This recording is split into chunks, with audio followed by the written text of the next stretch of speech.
खलनायिकाओं के बारे में जिक्र किया है, लेकिन आज की कहानी जो है वो खलनायिका की ही है गाइस। तो आज बात होगी अपने ज़माने की मशहूर अदाकारा मनोरमा की। वैसे तो बॉलीवुड में नादिरा, ललिता पवार, बिंदु जैसी खलनायिकाओं ने परिवार में खूब आग लगाने का काम किया है और दर्शकों से खूब गालियां भी खाई हैं गाइस। लेकिन मनोरमा एक ऐसी अत्याचारी खलनायिका थी जिन्होंने दर्शकों को खूब हंसाया। लोग उनकी शक्ल देखकर ही हंसने लगते थे। कुछ याद आया? वही सीता और गीता वाली चाची, जिनकी भाव भंगिमाएं ऐसी थी कि लोगों को हंसने पर भी लोटपोट कर देती थी और गुस्सा भी लाती थी। बड़ी निराली थी। अदाकारी के दौरान जिस तरह से वो आंखें और मुंह मटकाती थी, ऐसा शायद ही दुनिया में कोई और कर सकता है। मनोरमा अक्सर एक अत्याचारी चाची या सौतेली माँ की भूमिका निभाती थी, जो पूरे मेकअप में रहती थी और गुस्से में आंखें और मुंह बना रहता। तो गाइस चलिए स्टार्ट करते हैं। हिंदी सिनेमा की महान महिला खलनायकों की बात होती है तो मनोरमा का नाम टॉप पर आता है। फिल्म सीता गीता में हेमा मालिनी की चाची का रोल निभाने वाली मनोरमा ने सैकड़ों फिल्मों में काम किया है गाइस। हेलो गाइस, नमस्कार, स्वागत है आपका मेरे चैनल में। और आज हम बात करेंगे मनोरमा की। हिंदी सिनेमा की महिला खलनायकों की बात होती है तो मनोरमा का नाम टॉप पर आता है। फिल्म सीता गीता में हेमा मालिनी की चाची का रोल निभाने वाली मनोरमा ने सैकड़ों फिल्मों में काम किया। मनोरमा ऐसी अदाकारा थी जिनका नाम भले ही दर्शकों को ना पता हो, लेकिन उनके काम को भी पहचानते थे। पर्दे पर उनका आना ही इस बात की गारंटी देता था कि अब कुछ रोमांचक होने वाला है। मनोरमा लंबे समय पर सिनेमा में सक्रिय रही। 1941 से लेकर साल 2005 तक उन्होंने काम किया गाइस। अब जान लेते हैं उनके जन्म के बारे में। 16 अगस्त 1926 को पंजाब के लाहौर में मनोरमा का जन्म हुआ था। उनका असली नाम एरिन एसडेनिस था। इस नाम से उनके फैंस हमेशा अनजान रहे। उन्होंने खजांची नाम की फिल्म में चाइल्ड आर्टिस्ट के रूप में अपने करियर की शुरुआत की। तब उन्हें बेबी आयरिश के नाम से जाना जाता था। उनकी मां आयरिश थी और पिता भारतीय क्रिश्चियन। लाहौर में वे सर्वाधिक फीस लेने वाली सबसे ज्यादा अदाकारा थी गाइस। शायद आपको जानकर अचंभा होगा, जब वे बंटवारे के बाद भारत आई तो एक्टर चंद्रमोहन ने उनका नाम प्रोड्यूसर को सुझाना शुरू किया। साल 1949 में उन्होंने पंजाबी फिल्म से डेब्यू किया और साल 1950 में हिंदी फिल्म हंसते आंसू और 1953 में परिणीता में नजर आई। इसके बाद वे फिल्म मेकर्स की पसंद बन गई और एक के बाद एक शानदार फिल्मों में नजर आने लगी गाइस। मनोरमा ने राजन हक्सर से निकाह किया था। अभिनेत्री मनोरमा को देखकर ही लगता था कि वे बहुत बड़ी खलनायिका हैं। मनोरमा की गोल गोल आंखें मटका मटका कर बोलना गजब था। मनोरमा की आखिरी फिल्म दीपा मेहता की वाटर थी, जिसमें उन्होंने विधवा आश्रम की मुखिया की भूमिका निभाई थी गाइस। ज्यादातर फिल्मों में मनोरमा ने नेगेटिव रोल ही किए हैं, हालांकि यह रियल लाइफ में फिल्मी किरदार से बिल्कुल अलग थी। साल 2008 में मनोरमा को एक बड़ी बीमारी हो गई थी गाइस, जिससे कुछ समय बाद उनका निधन हो गया था।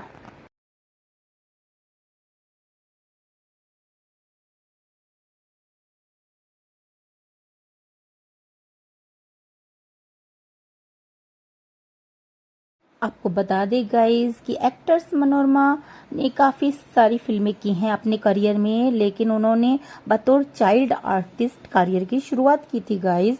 मनोरमा हिंदी सिनेमा की एक्ट्रेस थी जिन्होंने अपने करियर में कॉमिक या फिर नेगेटिव किरदार खूब निभाए हैं।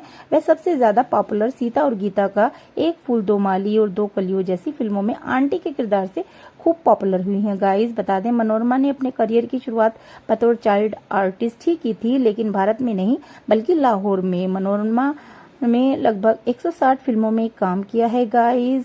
शुरुआत में वह बतौर एक्ट्रेस फिल्मों में नजर आई, लेकिन फिर वह बाद में विलेन और कॉमिक किरदार निभाने लगी।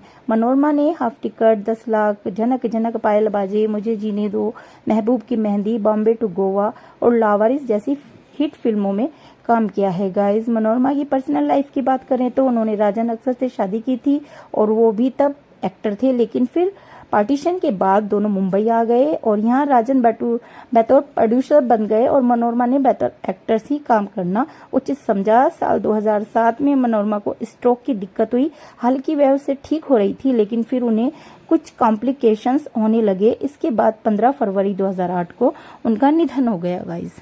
और गाइस हेमा मालिनी के साथ उनकी एक फिल्म थी सीता और गीता। इस फिल्म में हेमा मालिनी की चाची का रोल निभाने वाली जो मनोरमा थी, उन्होंने ऐसा काम किया कि सब लोग उनको भुला नहीं पाए, चाहे उनके नाम से वाकिफ थे या नहीं।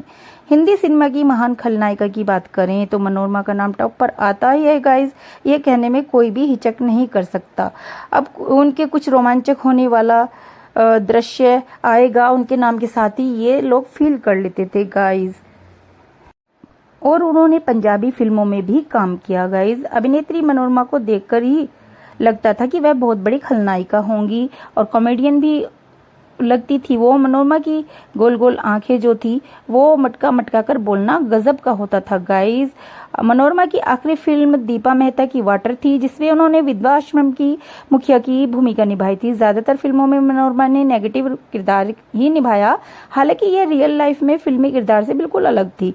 साल 2008 में मनोरमा को बीमारी हो गई थी जिसके कारण उनका निधन हो गया था। जैसे कि गाइज आपको शुरू में ही बताया है कि सीता और गीता में उन्होंने हेमा मालिनी की चाची का रोल किया था और इस फिल्म में उन्होंने अपना बहुत ही ज्यादा रोबीला रूप दिखाया था, लेकिन कौशल्या चाची जैसा किरदार विरले ही देखने को मिलते हैं जो कि उनका नाम था कौशल्या इस फिल्म में।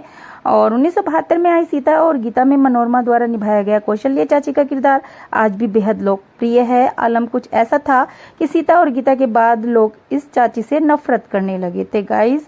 मनोरमा की गोल गोल आंखें, मटका कर बोलना, बार बार यही ध्यान आता है हमें तो गाइस। मनोरमा ने अपनी फिल्मी कैरियर में 150 से भी ज्यादा फिल्में की थी गाइस, पर इस फिल्म में जो काम किया उन्होंने और ये वो मोटी चाची के नाम से ही प्रख्यात हो गई। करें मनोरमा की आखिरी फिल्म वाटर की तो फिल्म में सीमा विश्वास, लिसा रे, जॉन अब्राहम, सरला कारियावासम प्रमुख भूमिकाओं में थे और मनोरमा कुलभूषण खरबंदा, वहीदा रहमान, रघुवीर यादव और विनय पाठक सहायक भूमिकाओं में थे गाइज। फिल्म के लिए विशेष रूप से प्रदर्शित गीतों की रचना ए.आर. रहमान ने की थी जिसके बाल सुखविंदर सिंह और रकीब आलम ने लिखे थे।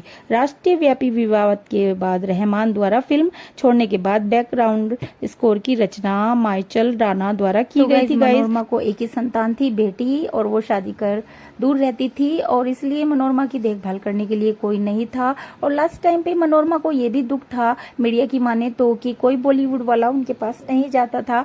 और हर एक कहानी में यही मिलता है लास्ट में कि जब तक वो चमकते रहते हैं तो यहाँ पर उसको सलाम किया जाता है और जब नहीं उनका कुछ रहता तो अंधकार में उनको धक्का दे दिया जाता है। गाइस बॉलीवुड में ये कुछ चलन है। तो आज हमने मनोरमा के बारे में बात की और वीडियो को यहीं एंड करती हूँ।